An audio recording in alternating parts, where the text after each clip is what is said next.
I'm going to show you my school project, what I've been doing. We made clay figures and all that and stuff. I wish you guys could feel this pathway, but still. Like I say, we've made like clay pots and things. Ooh, that feels nice. And like we put these special designs on it.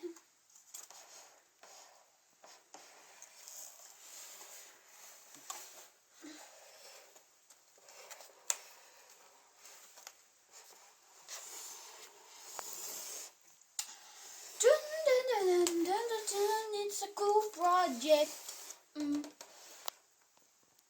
Guys, what do you think of my project? And also, what would you give it out of 0 out of 100?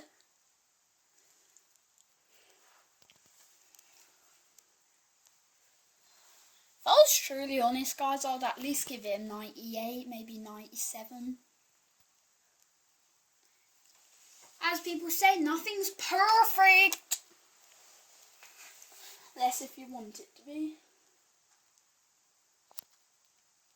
Well, it was so fun showing you my school project, guys, and boom shakalaka, ding dong ding!